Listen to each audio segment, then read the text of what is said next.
Britain has forked out a whopping £160 million to France to tackle the migrant crisis, a Brexiteer has warned. However, French Interior Minister Gerald Darmanin has only just explained how a fraction of the cash will be spent. Jane Adey pointed out. Ms. Adey, the director of pro-Brexit campaign group Get Britain Out, was speaking in the wake of the latest tragedy in the English Channel, in which 27 migrants on a flimsy dinghy drowned in choppy waters in the worst accident of its kind on record. She said, "The government has jumped from crisis to crisis, with no apparent plan or ability to function properly. In no area is the government failure to deliver on promises more evident than the battle we have faced to try to reduce the numbers of migrants making these illegal crossings of the English Channel. With another month to go before the end of this year, the number of people who have attempted the dangerous journey stood at more than 25,000. 3 times the total for the whole of 2020, Ms. Adey stressed. She said,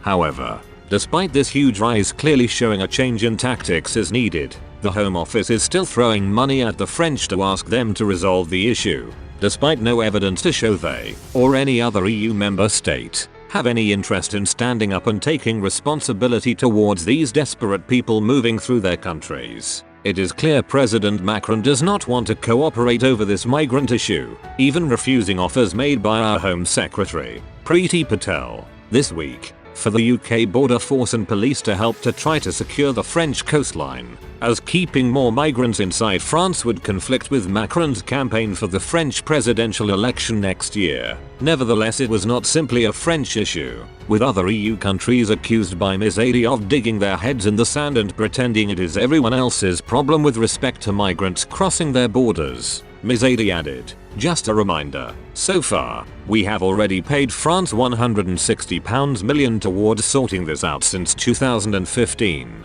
including £56 million this year alone. Yet despite the massive amount of money already sent, this week the French Interior Minister, Gerald Darmanin, announced he has only just set out how the French would be spending only £9 million of this on 20 quad bikes and some new hard shell boats, and announcing no new personnel would be employed to help sort out the problem. Still no news about how the rest will be spent. This is nothing more than daylight robbery and almost as duplicitous as the people smugglers themselves. It is about time the Prime Minister took much more serious action to resolve the problems, rather than banging on about Peppa Pig. We have seen from the example of Australia, if migrants know they will not be allowed to stay in a country if they arrive illegally, they will not risk their lives to cross the sea. The tragedy in the English Channel yesterday should be a clear example of a deterrent. But, until these people smuggling activities are shut down and shown to be fruitless through the proper involvement of the French and other EU member states, desperate people will continue to chase an impossible dream and suffer in the process. She added, "We are reminded time and time again how many in this government and Whitehall are so used to this country being run by the European Union.